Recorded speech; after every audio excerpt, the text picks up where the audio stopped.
Japan நாட்டில் 9ஆம் நூற்றாண்டு அந்த காலத்தில் வார வாரம் தியான கூட்டங்களை போட்டு ஒரு குரு நடத்திட்டு வர்றாரு. அந்த கூட்டத்தில் பக்கத்து நாடுகள்லேருந்துனா சீடர்கள், மாணவர்கள் அவருடைய அறிவுரை கேட்கறதுக்காண்டி அந்த கூட்டத்தில் கலந்துக்கிடுவாங்க.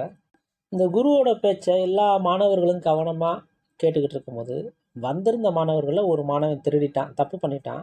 இதை மற்ற மாணவர்களுக்கு எல்லாருக்குமே தெரிஞ்சு போச்சு. அப்போ குருவோட கவனத்துக்கு இதை கொண்டு போகிறாங்க. செய்கையால் சொல்கிறாங்க, முணமுணக்கிறாங்க, எல்லாமே பண்ணுறாங்க. ஆனால் குரு அதை கண்டுக்கிறவே இல்லை. இங்கே தெரியப்படுத்துகிற மாணவர்களுக்கு எல்லாருக்குமே ஒரு ஏமாற்றமாக போச்சு. அது அப்படியே போயிட்டுருக்குங்க. அந்த மீட்டிங் போயிட்டுருக்கும்போது அதே மாணவன் ஒரு 2 நாள் கழித்து மீண்டும் திரும்ப ஒரு தப்பை பண்ணிட்டான், திரும்பவும் திருடிட்டான். இதை திரும்ப மற்ற மாணவர்கள் எல்லாம் ஒன்று கூட்டிகிட்டு இதை சும்மா விடக்கூடாது அப்படின்னு சொல்லிட்டு நேரடியாகவே போய் குருக்கிட்ட கம்ப்ளைண்ட் பண்ணுறாங்க. இது மாதிரி இந்த மாணவன் திருடிட்டான், தப்பு பண்ணிட்டான், அதை நீங்கள் கண்டிக்கணும், கூப்பிட்டு கேட்கணும் அப்படிங்கிற மாதிரி சொல்லிட்டாங்க. சரிப்பா அப்படின்னு சொல்லிட்டு அவர் பாட்டுங்க அவர் வேலையை பார்க்குறாரு. திரும்ப அந்த மாணவனை கூப்பிடலை, கண்டிக்கலை, எதுவும் பண்ணலை. திரும்ப எப்பவும் போல் தியானம் நடந்துக்கிட்டே இருக்குது. இந்த போய் எல்லாம் ஒன்று கூடி போய் சொன்னாங்க பாருங்கள் மாணவர்கள். இவங்க எல்லாருக்குமே பயங்கரமாக கோவம் வந்துருச்சு. யார் மேலே? குரு மேலே மாணவர்களுக்கு, எல்லா மாணவர்களுக்கும் கோவம் வந்துருச்சு. இவர் நம்ம சொல்லி கேட்கலையே, கண்டிக்கலையே அப்படிங்கிற மாதிரி. அதுக்கப்புறம் எல்லாருமே இந்த மாணவர்கள் எல்லாருமே ஒன்று கூடுறாங்க. ஒன்று கூடிட்டு பேசிக்கிட்டு கலந்துக்கிட்டு ஒரு கூட்டு விண்ணப்பம், ஒரு லெட்ரு மாதிரி ஒன்று ரெடி பண்ணுறாங்க. கடிதம் அந்த குருகிட்ட கொடுக்குறாங்க. நேரடியாக கொடுக்கறதுக்காண்டி இப்படி எழுதுகிறாங்க. உடனே இந்த திருடனவன் மேலே, இந்த மாணவன் மேலே நீங்கள் உடனே நடவடிக்கை எடுக்க வேண்டும், அவனை இந்த மடத்தை விட்டு துரத்த வேண்டும். அப்படி நீங்கள் இந்த மடத்தை விட்டு அவனை வெளியில் அனுப்பலாட்டி நாங்கள் எல்லாருமே இந்த மடத்தை விட்டு வெளியில் போயிடுவோம் அப்படின்னு ஒரு கடிதம் மாதிரி ரெடி பண்ணி குருகிட்ட கொண்டு கொடுக்குறாங்க. அந்த குரு அந்த கடிதத்தை வாங்கின பிறகு அந்த கடிதத்தை அப்படியே முழுமையாக படித்து பார்க்குறாரு.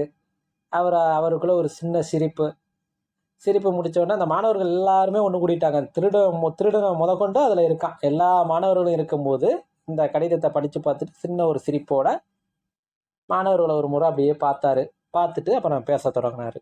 குரு பேச ஆரம்பிக்கிறாருங்க. எல்லா மாணவர்களும் ஒன்று கூடினதுக்கப்புறம், எனது அருமை மாணவர்களே, நீங்கள் எல்லாருமே நல்லவர்கள் தான். ஏன்னா நீங்கள் எல்லாருமே புத்திசாலிங்க. உங்களால் நல்லது எது கெட்டது எதுன்னு பிரித்து பார்க்க முடியுது. அதனால ஒருவேளை நீங்கள் இந்த மடத்தை காலி செய்துட்டு வேறு மடத்துக்கு போகணும்னு விருப்பப்பட்டால் போங்க, நான் தடுக்கலை. ஆனால் உங்களால் குற்றம் சாட்டப்பட்டு பழி சுமத்தப்பட்டு ஒருத்தர் நிற்கிறான் பாருங்க, அவனுக்கு நல்லது கெட்டது எதுவும் தெரியாதவன், நல்லது எது கெட்டது எது அப்படின்னு பிரித்து பார்க்க தெரியாதவன், அதனால உங்களால் பழி சுமத்தப்பட்டு அங்கே நிற்கிறான். ஆனால் அவனும் என் சீடன் தான். ஆனால் உங்கள் பேச்சை கேட்டுக்கிட்டு அவனை நான் வெளியில் அனுப்பிட்டா நல்லது கெட்டது தெரியாதவனுக்கு நல்லது கெட்டது யார் சொல்லிக் கொடுப்பா? சொல்லிக் கொடுக்க வேண்டியது ஏன் கடமை இல்லை, நான் தான் சொல்லிக் கொடுக்கணும். அதனால இந்த இடத்த விட்டு நான் அவனை துரத்தவே மாட்டேன். நீங்கள் போகிறவனா போங்க, நான் உங்களை தடுக்க மாட்டேன். அவனை திருத்த வேண்டியது என்னோட கடமை அப்படின்னு அவர் கூறி முடிச்சாருங்க. இந்த கூட்டத்தில் எல்லாரையும் நிற்க வச்சு இந்த குரு இவ்வளோ விஷயம் சொன்னார் பாருங்க. இந்த திருடுறவனா அதை கேட்டுக்கிட்டு இருந்தான் பாருங்க. கேட்டுக்கிட்டு இருந்த அடுத்த செகண்டு இது பேசி முடித்த கையோட நேராக குருவோட காலில் போய் அப்படியே மாட்டார்னு விழுந்துட்டான். என்னை மன்னிச்சிருங்க அப்படின்னு கதறி அழுகுறான். அப்போ காலில் விழுந்துட்டான். அவனோட தப்பை உணர்ந்துட்டான்னு தானே அர்த்தம்.